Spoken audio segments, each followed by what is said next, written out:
There is a saying that do not let another pick up the pen and write your story, which is very true, because you can pick up the pen and write your own story. The whole idea of a soul trap, I'd like to clarify to start with. The easiest way to explain it is to think of something like Mario, the computer game.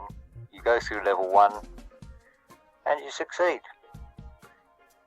But what you've missed is those hidden boxes or hidden bricks that you have to get the character to jump up and hit the box, and then there might be a prize, become a Super Mario or whatever it is. So the soul trap is like everything else. It's something we create ourselves, because after passing the threshold of death, you are shown everything, to which you sort of feel of, that's what I've missed.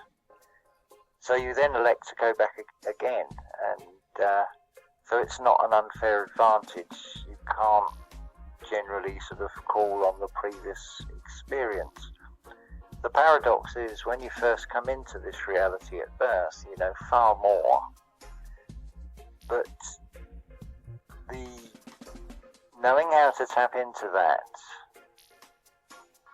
gets lost in the education system and teaching us to think. And as I've said on many videos, it is about doing the unthinkable.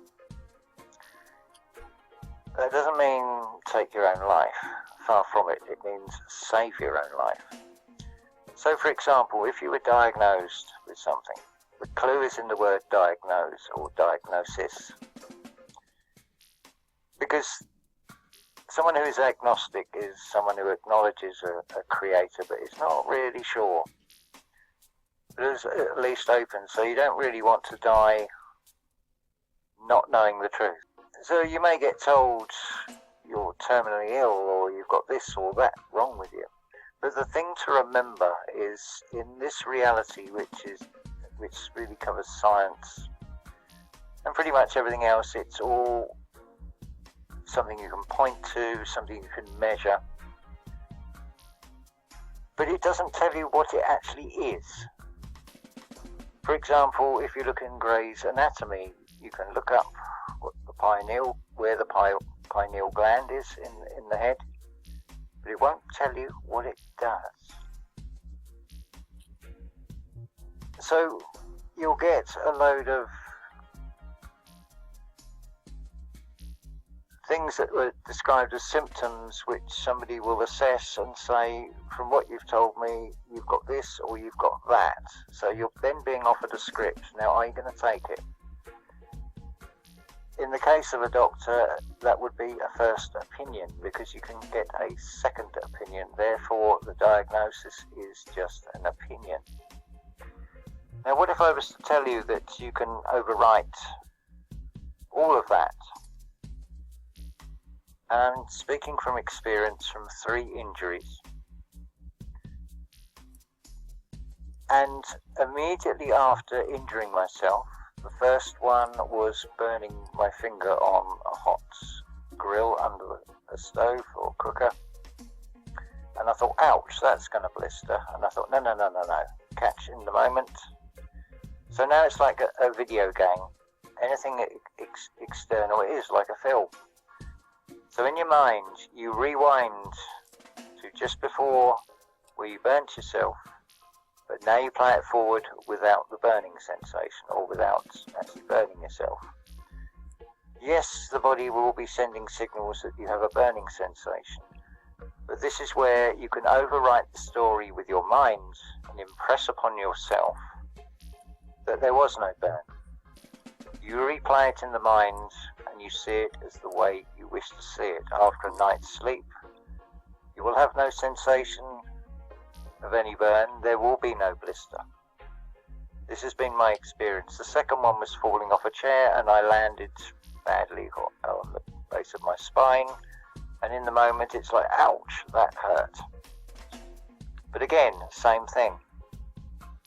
I visualized, it's a silly thing to do in retrospect. I'd climbed up a chair and it tipped back and I fell back. So I just visualized it played the movie forward again, but without the falling off the chair. The next day, no bruising, no aches, no pains, nothing. And then the third time recently, where I have a blank spot. I remember feeling a bit dizzy, a bit faint.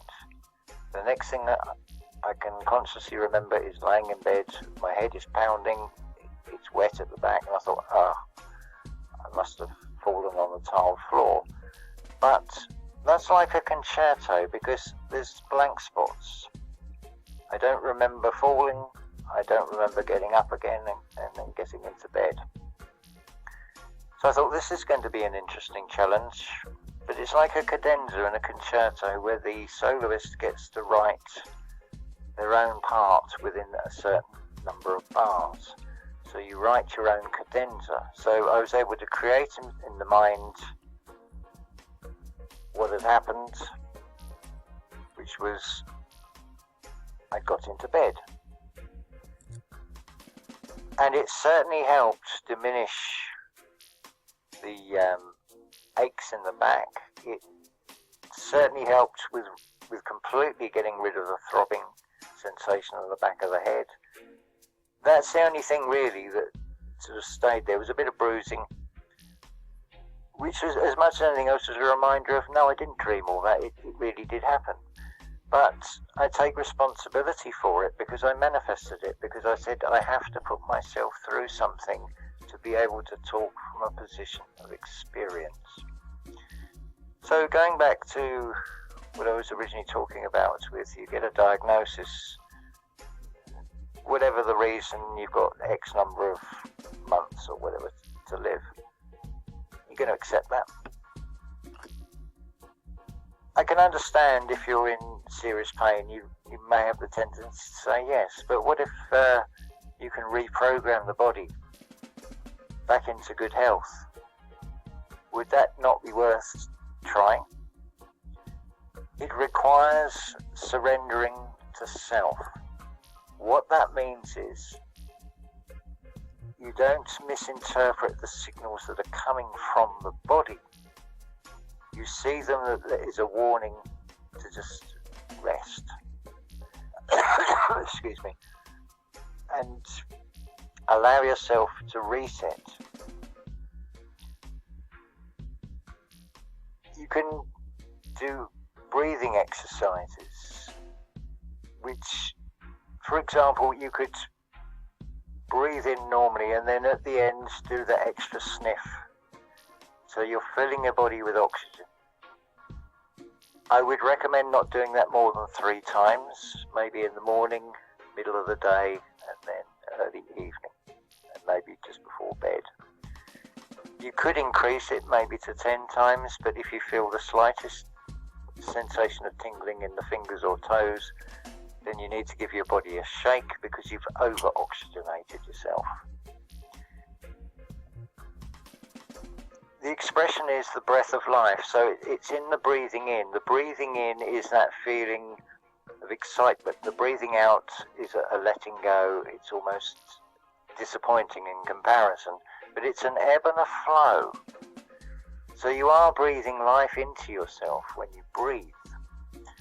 And the oxygen, I mean, if you consider that you're not consciously even thinking about where and what is being distributed around the body, but you certainly have the power to overwrite even throbbing pains and deny what is being presented, which is always, we're taught in the negative sense. But the fall that I had, it was more a sort of jolt from the universe to get me to realize that it is not something being done where the universe is conspiring against me.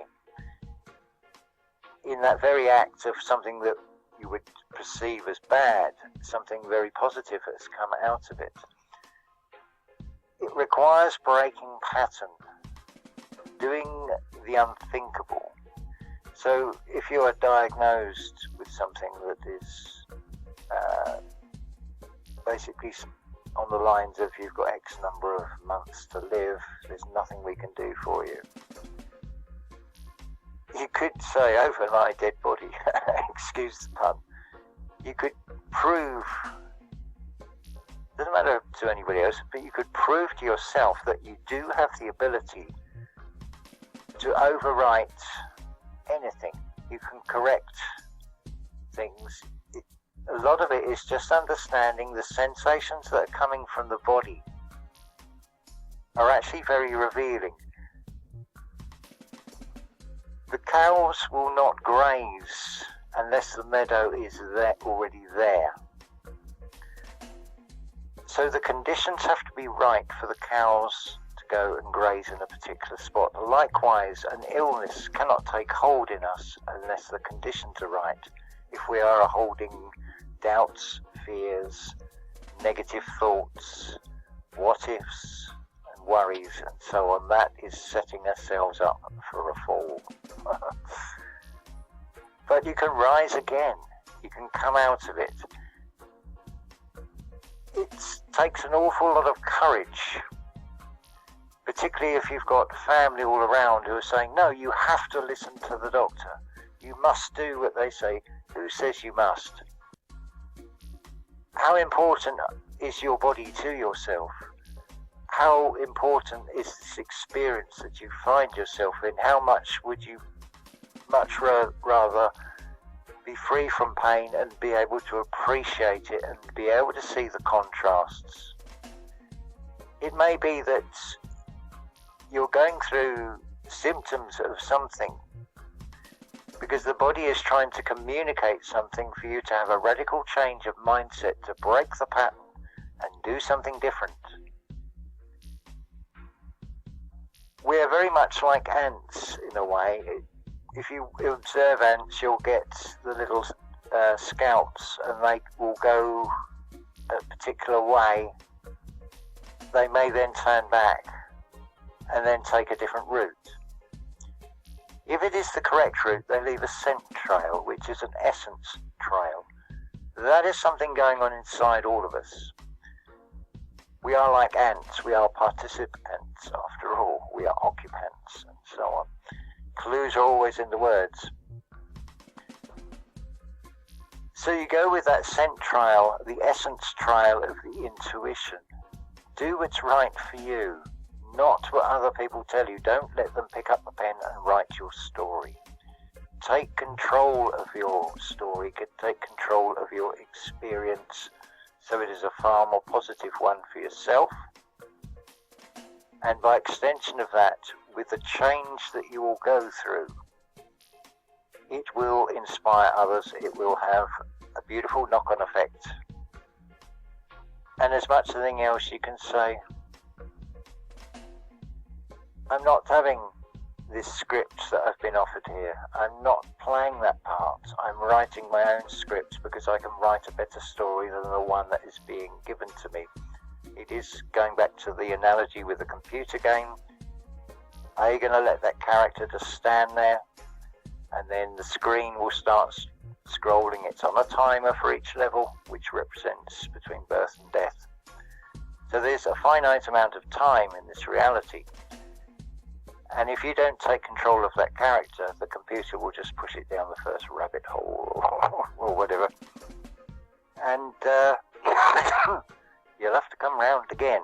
And you've self-created a soul trap for yourself in doing so, when there is so much more to discover that is so beautiful about this reality, and recognizing things that we would make a judgment on as negative as opposed to positive.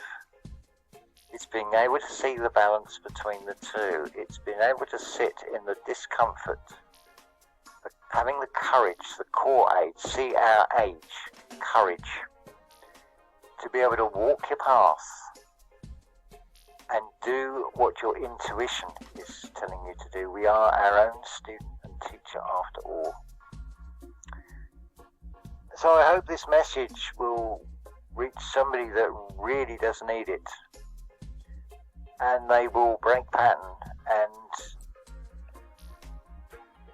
just do the oxygen exercises. Just breathe.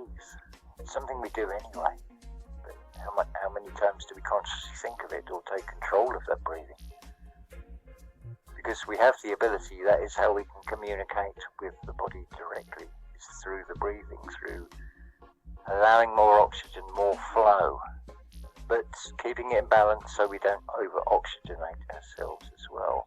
But if you find you have over-oxygenated yourself and you've got tingling sensations, then just shake your arms, shake your legs, release it. It is all about letting go.